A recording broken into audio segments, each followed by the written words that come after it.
The judge's voice echoed like a hammer in my skull. Full property transfer to the defendant. Custody to remain temporary. All financial holdings split accordingly. I sat frozen.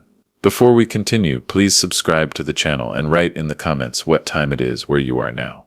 Staring at the papers in front of me, though the words had already burned into my brain, I had lost everything.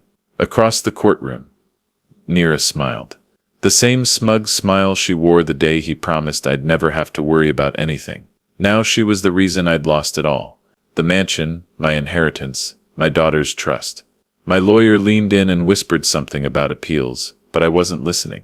I was watching Neera rise from her seat, buttoning her suit jacket like a man collecting a trophy.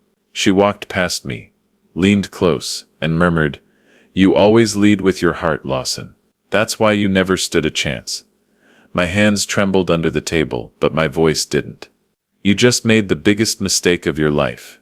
She smirk deepened, and I swore, in that moment, I'd make her regret ever underestimating me. I drove up to my mansion for the last time.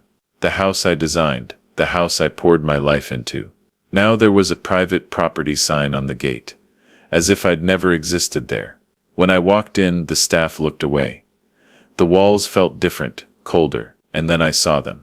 Neera and her new boyfriend, Nathan, barely 30, posing for a magazine shoot in my living room. The same living room where I'd celebrated birthdays, Christmas mornings, anniversaries.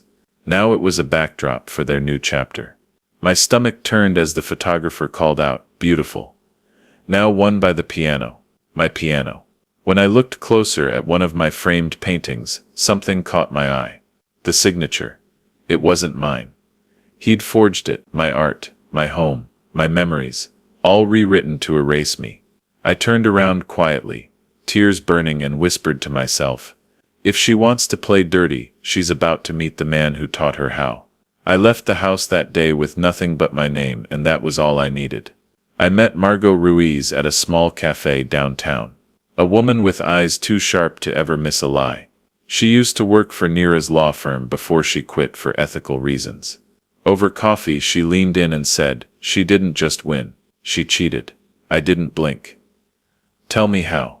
She slid a folded paper toward me. A list of shell companies, all tied to Neera, offshore accounts, hidden assets, millions. Then she said something that made my pulse race. "The accountant who testified against you, Neera paid him." I clenched my jaw, the old helplessness giving way to something new. Focus. Before leaving, Margot handed me a napkin with one sentence written in neat, steady handwriting. "Start with Havenvale Trust." That night, I opened my old laptop and found an email Neera had never sent. Titled, "If he finds out," the email had an encrypted attachment. Guessed passwords for hours. Our anniversary, our daughter's birthday, even her company name. Nothing. Then I typed my own name, Lawson. It opened. Inside were files, dozens of them, fake valuations, altered contracts, even private photos of me with a female friend, twisted into evidence that I was unstable. She'd planned everything, every signature, every betrayal. I printed every page, spread them across my apartment floor, and studied them like I used to study business deals. It wasn't pain I felt anymore. It was clarity. Then, at the bottom of one document, I saw something that froze me, a signature. Not his, Nathan. That night I whispered to myself, "She forged my life, and he helped her." Good. Now I know where to start. Nathan didn't recognize me right away at the charity gala. Not with the new hairstyle, the black dress, the diamond watch I'd kept hidden after the divorce. When he finally did, he smiled. Fake, polished. "I didn't expect to see you here, Lawson." "I wasn't expecting to come," I said softly, sipping champagne. But then I heard this event sponsored by Havenvale Trust. His hand froze mid-air. I watched him composure crack, just slightly. "I don't know what that is," he lied. "Of course you do," I smiled. "You signed the papers." He almost dropped his glass. I leaned in and whispered, "You might want to be careful. Signing documents for Neera could make you an accomplice." Then I turned and walked away. An hour later, my phone buzzed. "We need to talk." You don't know what Nira is planning next. The message was from Nathan. Nathan showed up at my apartment the next morning. Sunglasses hiding eyes that had clearly been crying. I shouldn't be here, he said, glancing over his shoulder. If Nira finds out, she already knows everything about betrayal. I interrupted. He hesitated at the doorway, then stepped inside. His voice cracked when he finally spoke. She's been using my name to hide money. I thought it was just for taxes, but it's more than that. Offshore accounts. Property under fake trusts. She said they were just business assets. I stared at him, the man who helped destroy my life, and saw something I didn't expect. Guilt. Real guilt, so I poured 2 glasses of wine and said, "If you really want to make things right, help me burn her to the ground." He looked up slowly, eyes glassy. "I'll tell you everything," he whispered. "But once we start, there's no going back." I raised my glass. "I don't plan on going back." Nathan brought documents. Copies of deeds, account numbers, private emails. One property name caught my eye. The Havenvale estate. "What's this?" I asked. His lips tightened. "It's where she keeps what she doesn't want anyone to find, including you." 2 nights later, we drove out of the city, past the cliffs, into private land I didn't know existed. And there it was. A mansion bigger than the one I'd lost, hidden behind wrought iron gates and pine trees. Nira's secret kingdom. Through the tall windows, I saw her laughing, champagne glass in hand, surrounded by investors. My investors.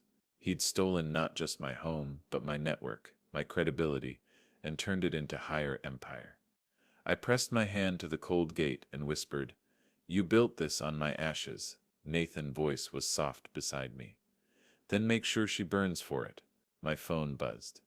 An unknown number with a single message. "If you're looking for proof, check the vault under Havenvale." I couldn't sleep that night. My mind kept replaying that message. The vault under Havenvale. At dawn, Nathan and I returned. He knew the security guard, claimed he was dropping off documents for Nira. Inside, the house felt too familiar. Same scent of sandalwood she used to wear, same echo in the halls. We reached the basement door. Nathan typed a code. The lock clicked open. The vault was cold, metallic, humming faintly. Inside were boxes, labeled, sealed. But one box wasn't sealed. Inside were my old journals, my sketches, even letters from my mother, the things I thought I'd lost forever. Nira had taken them too, not for value but for control. Then I found the ledger, dozens of transfers, all leading to one final account under my name. I stared at it in disbelief. She wasn't just hiding money, she was laundering it through me. Behind us, a voice said calmly, "I thought you'd come eventually." Nira stood in the doorway, perfectly calm. No anger, no panic. Just that same detached charm that once fooled me. "You shouldn't have come here, Lawson," she said. "You shouldn't have stolen my life," I replied. She smiled faintly. "You were never good at letting go. That's why I had to make you." I stepped closer, gripping the ledger. "You forged my signature on criminal transfers. You think you can walk away from that?" She tilted her head. "You have no proof those aren't yours. And now that you've trespassed on my property, I have enough to destroy you legally." Again. She turned to leave, but paused. "Oh, and Nathan," she added, without looking at him. "You really should have picked the winning side." She walked away. Nathan's hands shook. "She'll ruin us both." "No," I said, sliding the ledger into my bag. "She just gave me what I needed." The next morning, I walked into a lawyer's office with the ledger, and a plan to make Nira confess without realizing it.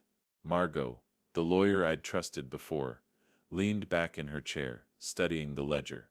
"This could bury her," she said slowly. "If you can prove she's behind the transfers." "That's why I need your help," I said. "We'll make her prove it herself." That afternoon, I sent Nira an email from an anonymous account. "The man you left behind knows about Havenvale. He's willing to sell his silence. $10 million, or the files go public." The bait was set. 3 hours later, I got a reply from her assistant. Ms. Claire will meet the sender tomorrow at the Peninsula Hotel, 2 p.m. Bring proof. Nira thought she was walking into blackmail. She didn't know she was walking into her own confession. As I closed my laptop, Nathan asked, "What if she recognizes you?" I smiled. "She won't. She's never really seen me for who I am." The next day, I walked into the hotel lobby, wearing the same dress I wore the day I married her. I arrived at the Peninsula early, heart pounding beneath the same diamond pendant Nira once gave me for our first anniversary, the one she said looked like forever. Forever didn't last long. When Nira walked in, I barely recognized her. She'd aged, eyes sharper, smile colder. She sat across from me, not realizing the man behind the dark glasses and black gloves was me. "I have information you wouldn't want in the wrong hands," I said, voice calm but lower than usual. She leaned forward. "What do you want?" 10 million, and protection." She smirked. "You people always overestimate your worth." I slid a flash drive across the table. "Look at it." She opened her laptop and the recording played. Her voice, her words bragging to Nathan about the fake accounts. She froze. That was the moment I pressed the button on my watch. Margot, listening from the next table, began recording everything. Nira's voice dropped to a whisper. "Who sent you?" I smiled. "Someone you forgot existed." The next second felt like eternity. Nira leaned back, face twisting as realization dawned. "Lawson," she hissed. People turned in the cafe. Her perfect mask cracked, the first time I'd ever seen her lose composure in public. "You're insane," she said. "This is entrapment." "No," I replied. "This is karma." I stood, and Margot followed, slipping the recording into her bag. But before I reached the exit, Nira grabbed my arm. "You think this makes you safe? You've just declared war." I leaned close. "Good. I always fight better when I have nothing left to lose." Outside, Nathan was waiting in the car. When he saw my face, he whispered, "Did she take the bait?" "She swallowed the hook," I said. "Now we reel her in." That night, a black car parked outside my building, and stayed there. By morning the car was still there. Same driver, same tinted windows. Nathan panicked, but I didn't. Nira was watching, trying to scare me. She'd always loved control through fear. But fear only works if you feel powerless. That night, I invited Margot and Nathan to dinner, and laid out everything on the table. The accounts, the recordings, the legal ties. We have enough to ruin her, but not to convict her. Yet, Margot leaned forward. "What's missing?" "Proof of intent," I said. "Something only she can give." "In writing," Nathan frowned. "She'll never be that careless." I smiled. "She already has been." I opened my laptop to reveal a new email. Sent accidentally from Nira's account. Subject line, "Wire transfer confirmation. Havenvale." The email was short, but devastating. Confirming movement of 2.5 million from Lawson's trust to account 94X-B under my instruction. Nira. It was all I needed, proof that she'd used my name to launder funds. Margot nearly dropped her glass. "Do you realize what this means?" "I do," I said. "It means I can destroy her with one click." But something stopped me. Revenge had always felt like freedom. Yet in that moment, all I felt was emptiness. Nathan watched me. "You're hesitating." "I'm remembering who I used to be," I said softly, "before she turned me into someone who wanted blood." Still, I pressed send, forwarding the email to the Financial Crimes Unit, with copies to her board of directors. 10 minutes later, my phone buzzed with a text from an unknown number. "You just signed your death warrant." At dawn I woke to sirens. Across the city skyline, orange flames licked the horizon. Havenvale was burning. I turned on the TV. Breaking news: fire consumes multi-million-dollar estate, linked to businesswoman Nira Blake. Authorities suspect arson. Nathan looked at me, horrified. "She's destroying evidence." I shook my head. "No, she's unraveling." By noon, reporters were at her office gates.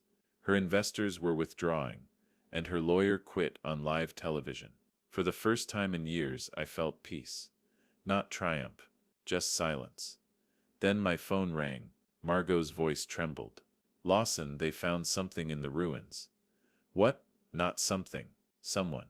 The camera footage showed a single figure walking into the flames, wearing Nira's suit jacket and my necklace. The footage of the figure walking into the flames replayed on every channel, freeze-framed and debated. I watched it at dawn, coffee gone cold in my hand. Margot called and said, "They pulled the camera from a neighbor's ring. Someone wearing Nira's jacket and your necklace." My heart sank, then steadied. If someone wanted to frame me, that was on Nira, not me. Margot arranged a meeting with the lead detective. In the room, the detective slid a photo across the table. A charred watch recovered from the estate. Nira's watch. Someone wanted it to look like Nira stayed, but she left early, the detective said. And we found tire tracks of a pickup truck, heading away toward Harbor Road. I felt a cold excitement. Nira didn't burn her empire. Someone else did. Or someone wanted it to look that way. Back at my apartment, Nathan whispered. I checked Harbor Road. There's a storage unit registered to an alias Nira, used years ago. You need to see it. The storage building smelled like metal and dust. Nathan used a small keycard, and the keypad code he'd copied weeks ago. Inside the unit were crates stamped with Nira's company insignia. I pried one open and found a ledger. Not the financial one, but an operations book listing contractors, security hires, and a single line written in a shaky hand. Insurance adjuster. C. Morrell, 9/11. My fingers went numb. 9/11. The exact date of the fire. Insurance fraud. And the name looked familiar from one of the forged documents. Then Nathan's breath hitched. Tucked behind the ledger was a thin flash drive labeled contingency. I shoved it into my bag. This wasn't just hiding money. It was a plan for total collapse, if anything threatened Nira's standing. On the drive back, my phone rang. The caller ID read unknown. A voice I recognized, Nira's said, "If you open that drive, you die." Nira's voice on the phone was velvet menace. She'd found a way to get under my skin. A direct hit. I considered burning the drive on the spot, but Margot's voice came through my head. Evidence is power. Don't give it back. We uploaded the flash drive to a secure server and began parsing files. Inside were emails coordinating the arson narrative, invoices for fake contractors, and, most damning, a draft email Nira had never sent, an admission. We'll scorch Haven Vale to trigger insurance. Blame will be distributed. But the most dangerous file was an address book with names I hadn't expected. Lobbyists, state officials, even a detective's name. Corruption. Nathan trembled. If this goes public, she collapses. But so do lots of people who helped her. I closed my eyes and felt an unfamiliar weight. Victory seemed closer, but the cost was widening. Late that night, my doormat had a new message scrawled in bright red lipstick. You should have stayed small, Lawson. Margot orchestrated a quiet leak to an investigative journalist with secure embargo conditions. The morning the article dropped, I watched from a cafe window as Nira's phone started to buzz. Her investor emails flooded, and her board convened an emergency meeting. Within hours, key partners froze her accounts. The company's stock plummeted. Nira called a private emergency meeting and slung accusations at her CFO, while cameras outside recorded her fury. But the real twist came when the CFO handed a sealed envelope to the board chair. A notarized affidavit from the notary who'd signed my forged deed, admitting procedural irregularities and cash payments. The room went white. I felt a curious calm. Power shifted slowly but massively, from Nira's arrogance to a legal and social avalanche. As I sat back, my phone lit up with a single image. A grainy photo of my daughter standing outside a school with a man I didn't recognize at her side. The text, "We can make sure she never trusts you again." Seeing my daughter dragged into the chaos cracked something open. All the strategy in the world couldn't protect what mattered most. I realized then that this fight was no longer just about reclaiming assets or proving a point. It was about restoring a life safe enough for my child. Margot assembled an emergency protective order. We filed for custody clarification, and she coordinated a public statement exposing the corruption chain while shielding private family details from the press. Meanwhile, Nira's world was crumbling. Regulators were asking questions, the prosecutor called, and the board suspended her pending internal audit. But Nira tried a last gasping move, threatening to disclose damaging personal stories about me to the media unless I dropped all charges. I sat with Margot and Nathan, and we weighed options. Revenge could destroy her completely, but it could also leave my child with scars from public spectacle.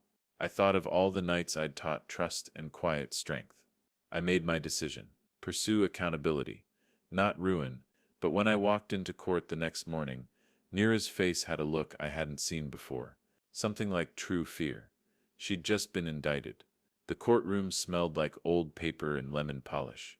I sat at the plaintiff's table, Margot beside me, calm as stone. Nira entered wearing the same tailored arrogance, but thinner now, her confidence cracked. The prosecutor laid it bare.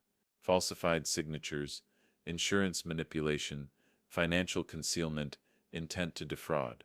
One by one, the flash drive documents appeared on the projector. When the notary testified, trembling, admitting she'd been bribed by someone she trusted, the gallery gasped. Nira tried to interrupt, shouting, it was consensual. She knew. The judge silenced her with a single bang of the gavel. Every eye turned to me when I took the stand. I told the truth.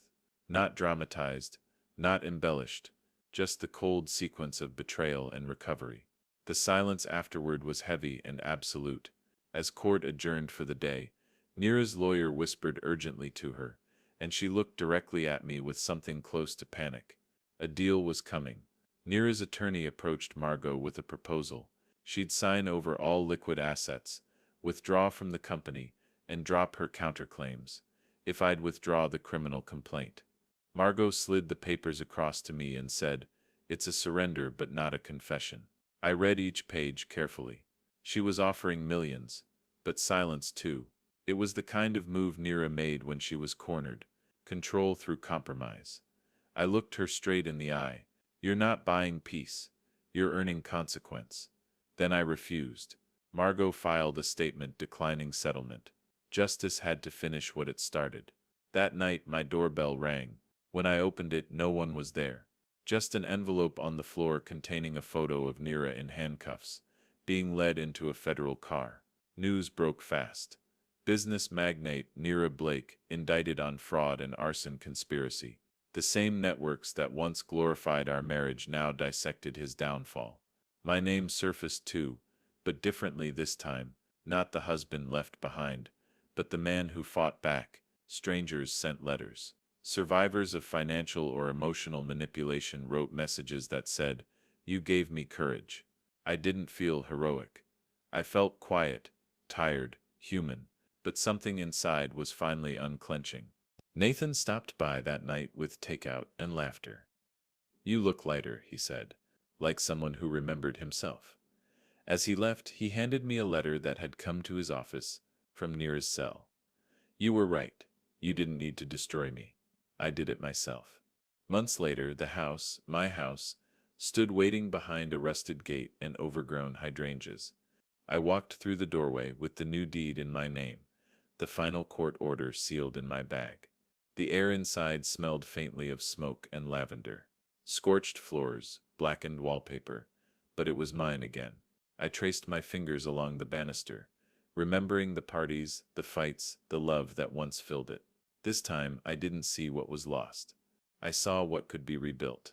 Margot had arranged for insurance restitution, not from his fraud, but from recovery clauses, enough to restore, not to flaunt. I stood in the empty living room and said aloud, this time, it's built on truth. As I turned toward the door, I noticed a small locked drawer I hadn't seen before, hidden behind a panel. Inside, a velvet box containing the original wedding ring, and a single note. I never deserved you. Spring returned slowly. The mansion was no longer a fortress or a memory. It was a garden again. Rebuilt, replanted, alive. My daughter ran through the yard barefoot, her laughter echoing against freshly painted walls. I spent mornings at a small design studio downtown, not chasing power, but purpose, helping others rebuild what they'd lost in divorce and deceit. Margot called one afternoon and said, "You know, there's a waiting list of clients who want you to speak. They see you as the man who turned survival into strategy." I smiled. Not fame, not revenge, just peace. Earned, not granted. That night, I lit a single candle in the rebuilt living room. The flame flickered softly, steady against the window's reflection. "I forgive you," I whispered. "Not for her, but for me. Because power isn't what you take back. It's what you learn never to give away again."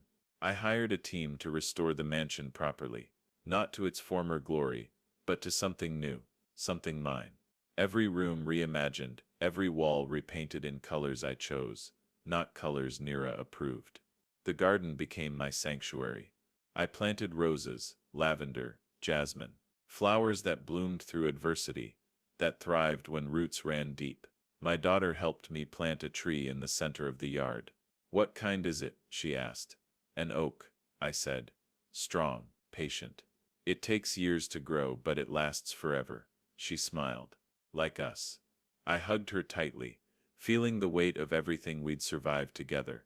The lies, the fear, the fight. We'd made it through. One afternoon, Margot stopped by with news. Nira's sentence came through. 7 years federal prison, restitution ordered, permanent ban from financial services. I nodded slowly. Justice had been served. Not the revenge I'd once imagined, but something better. Accountability. "How do you feel?" Margot asked. I looked around my home, at my daughter, playing in the garden, at the life I'd rebuilt from ashes. "I feel free." Nathan visited occasionally. He'd started his own consulting business, helping men identify financial manipulation before it was too late, turning his guilt into purpose. "I'll never forgive myself for what I helped her do to you," he said one evening over tea. "You helped me destroy her," I replied. "That counts for something." He smiled sadly. "Does it erase what I did?" "No," I said honestly. "But it shows who you chose to become after." The foundation I started grew quickly. Rebuild his empire, offered legal support, financial counseling, and emotional resources to men escaping manipulative relationships. Every month, I met with men who'd lost everything: homes, businesses, custody, dignity. I looked each one in the eye and said, "You're stronger than you know, and you're not alone." Their stories echoed mine. Different details, same pattern. Women who weaponized love, who turned trust into control, who believed men were too weak to fight back. They were wrong, every single time. One man, younger than me, asked, "How did you do it? How did you keep going when everything felt impossible?" I thought carefully before answering. I stopped waiting for permission to fight back. I stopped believing I deserved what she did to me. "And I surrounded myself with people who reminded me of my worth," he cried. "Not from sadness, but from recognition." "Thank you," he whispered. I gave him my direct number. "Call me anytime, day or night. You don't have to do this alone." The media attention faded eventually. The headlines moved on to other scandals, other stories. But the man I helped remembered. They told their friends, their brothers, their sons and daughters. Rebuild his empire became more than a foundation. It became a movement, a network of men who'd survived, who'd fought back, who refused to be erased. Nira's company collapsed completely. The board sold assets to cover legal fees and restitution. The Haven Vale estate was demolished. The land sold to a conservation trust. Every trace of his empire, built on lies and manipulation, vanished, as if it had never existed. Sometimes I drove past the empty lot where Haven Vale once stood, grass growing through cracked foundations, nature reclaiming what greed had stolen. It felt like justice. Quiet, inevitable, complete. My daughter asked me once, "Do you hate Mom?" I considered the question carefully. "I hate what she did, but I don't waste energy hating her. That would give her power she doesn't deserve." She nodded, wise beyond her years. "I'm glad we have each other. Always," I promised. No matter what. 5 years after the divorce, I stood in my garden at sunset. The oak tree we'd planted had grown taller, branches reaching toward the sky. My daughter sat beneath it, reading, peaceful and safe. The mansion behind us glowed golden in the fading light. Not a monument to what I'd lost, but a testament to what I'd rebuilt. Margot called with news. Nathan is up for early release hearing. They're asking for victim impact statements. I'll write one, I said. Not for her, for every man who needs to hear that survival is possible. That night I wrote carefully, not with anger, but with truth. I described the manipulation, the theft, the fear. But I also described the fight back. The evidence gathered, the justice earned. I ended with this: you tried to erase me. Instead you revealed who I really was. Strong enough to lose everything and rebuild. Brave enough to stand up when everyone said I should stay down. Smart enough to turn your weapons against you. Thank you for underestimating me. It made victory sweeter. I sealed the letter and mailed it the next morning. Then I returned to my garden, to my daughter, to the life I'd created from ruins. Because that's what survivors do. We don't just endure, we transform, we rebuild. We become the men our enemies never imagined we could be. And we make damn sure they remember it. If you like this story, please like this video, subscribe to the channel, and share your impressions of this story in the comments. To listen to the next story, click on the box on the left. Thank you for watching.